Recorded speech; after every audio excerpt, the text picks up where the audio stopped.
Hey loves, I just wanted to hop on real quick and share a short little video with you. It's been a while since I've done a video and I want to get into a new routine with y'all doing talks with Tiff Tuesday. And most of these talks are going to be around empowering empaths, obviously, so we can show up more fully with our gifts in this world with an open heart and really learn to manage some of the things that empaths find overwhelming with their sensitivities.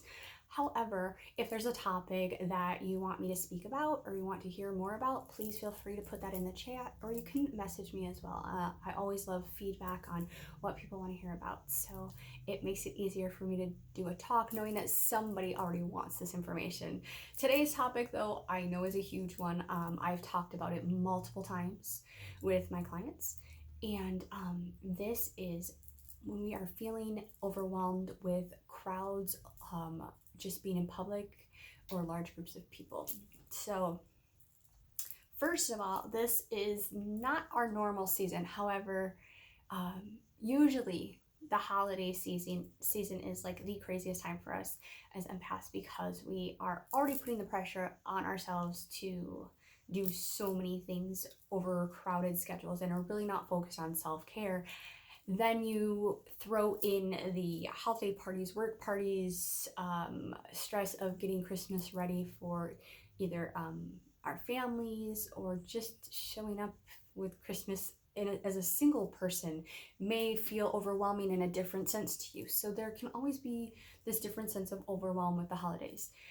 Regardless of whether this is Rona season or not, the Rona season of our lives rather or not, I want to give you these tips because it will be helpful in the seasons to come when life is back to normal, and I feel deeply that it will be. Second of all, I know from working with my clients that this is a subject that many of my clients have struggled with, managing their energy and feeling overwhelmed just by large groups of people. This can be your work environment as well. So let's dive in. I want to give you a little background. So if you think about energetically having a bubble around you, all the way, like basically like you are inside of a bouncy ball, and you walk into, let's say we're at a grocery store and you run into me and we have a conversation, and our energy fields, we're connecting, we're talking, we're going to overlap. You know what I mean? There's going to be an energy exchange as we're connecting. Now, hopefully it's positive, right? We're talking about mutual love for tacos. Like, I love tacos, I'm not gonna lie to you. That is Taco Tuesday, so that came into my head first. I love tacos. So like, now I'm hungry. No, so seriously, back to see, I get distracted by tacos. This is a really hard thing for me. So back to the subject. So we're talking about our mutual love for food or something, and our vibrations raise. We've found an affinity for each other and everything is fantastic. You notice that as you walk away, you feel great after whomever you're talking to, right? That's a beautiful thing. That was a positive energy exchange. This can happen also, say you are in the grocery store yet again and you run into the cart with somebody, and maybe it's a negative exchange, words were exchanged. You never know. It could be a lot of things. That's also an energy exchange. You're going to feel, agitated, angry. You might feel like closing in afterwards. So that's just pay attention to, this leads me into the second thing, is pay attention to how you feel when you're interacting with people. This goes for very specifically in a crowd of people. It's going to be harder for you to discern energy because there's so many people. But if you pay attention to the energy that you feel when you're around people, start to discern this with smaller groups, one-on-one activities as well, it's going to become easier and easier. Trust the process. So first of all, when you are going to learn to discern the energy, you have to start asking yourself one question. And is this emotions, feelings, is it mine or is it someone else's? You have to start asking the question of yourself. Before you can even answer that, you have to know where you're at emotionally. So I suggest getting up in the morning, doing an emotional feeling check-in with yourself. How is your physical body feeling? How are you feeling emotionally? What's coming up for you? Personally, I like to write it down and get it all out. Like, what are you feeling for the day? And just journal. get it all out on paper so that it's not staying stuck inside.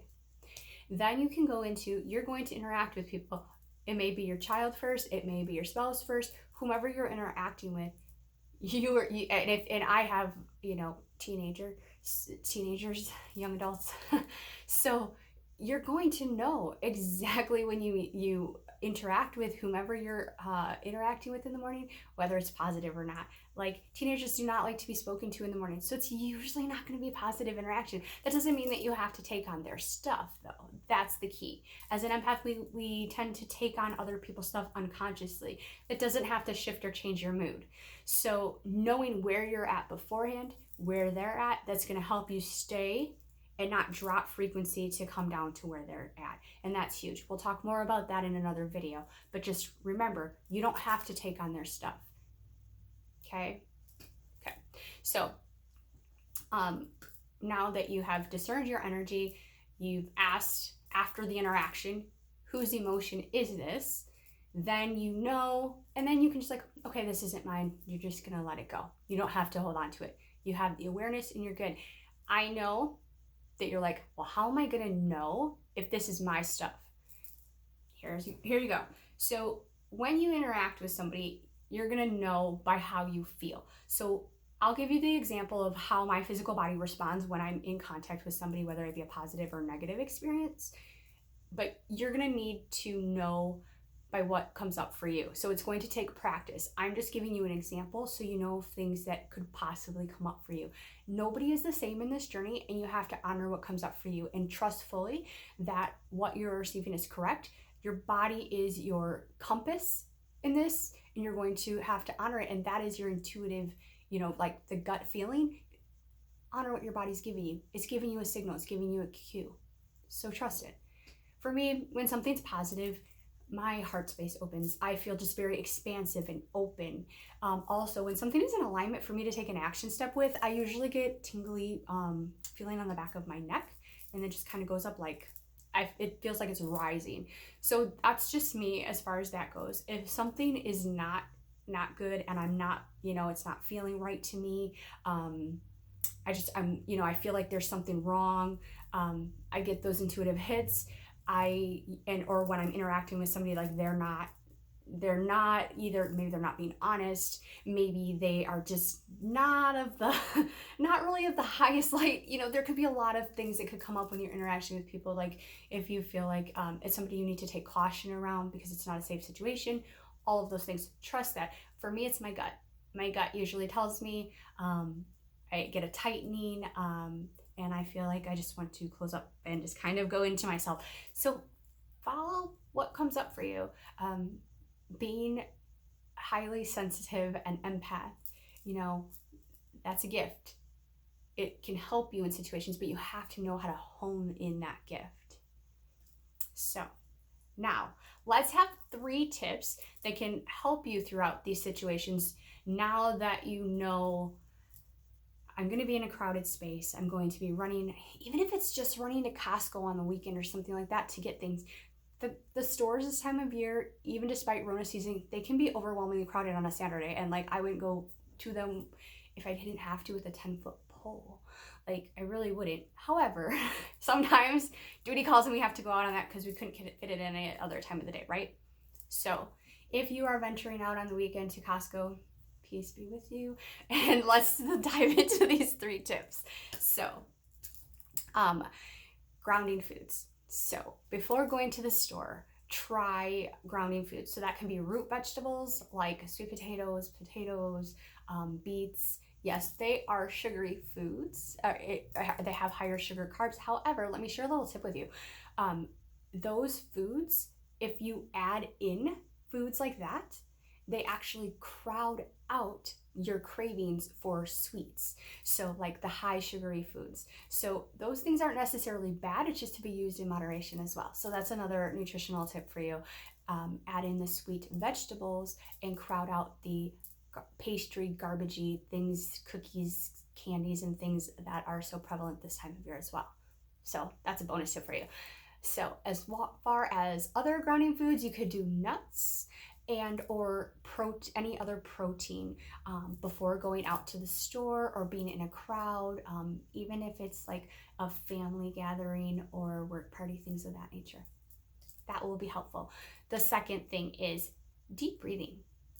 So when we take slow, deep breaths and just are consciously aware of our breaths, we're actually circulating out any unwanted energy from our space. I like to do the 4x4 breaths. So you're breathing in through your nose with 4 deep breaths. And as you breathe in through your nose, you're expanding your belly. So it's not, most of us, especially when we get out in places, we're stressed. We may even have anxiety. That's very prevalent for an empath as well.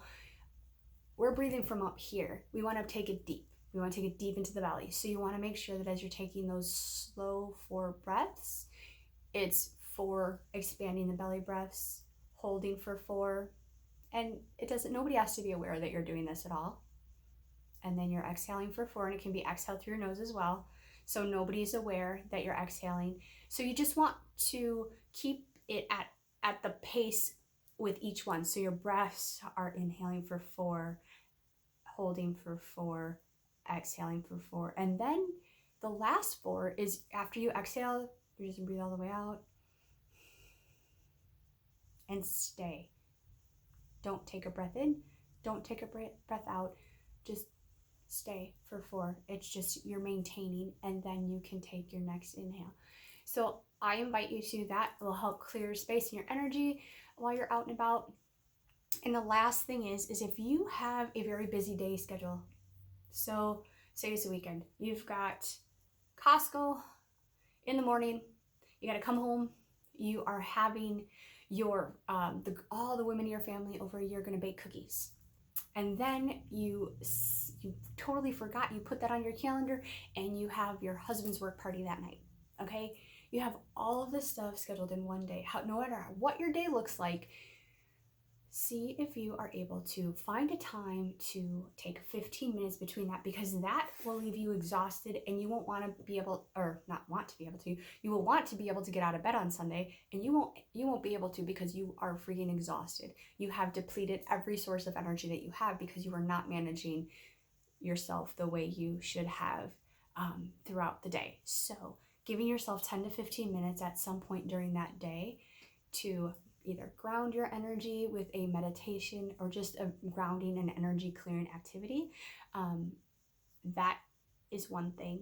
Really just bringing yourself back, calling your energy back to you, all the places that you had been previous to that, calling it back, because when we're out and about, our energy gets left in all of those interactions. You have to call it back to yourself and bring it back. So that is one way that you can do it. You can also like I said, just a gentle grounding exercise, meditation, but at least take 10 to 15 minutes to do that at one point throughout your day. Those are the 3 tips that will really help save you in the long run. If you can do all 3, you're going to be great. You're going to be flying. So as I said before, I want to make these talks a normal thing on Tuesdays. I'll be sharing my own subjects, but I would love to hear from you. So if there's anything empath-wise, energy clearing, as some of you know, I am a transformational soul purpose coach. I coach around emotional intelligence, emotional release. I also do confidence coaching, and I am a holistic health coach as well. So I have a variety of topics I can talk to you about, and I would love to hear from you what you would like to hear. So have a wonderful rest of your day. We'll talk soon. Sending you all so much love and light.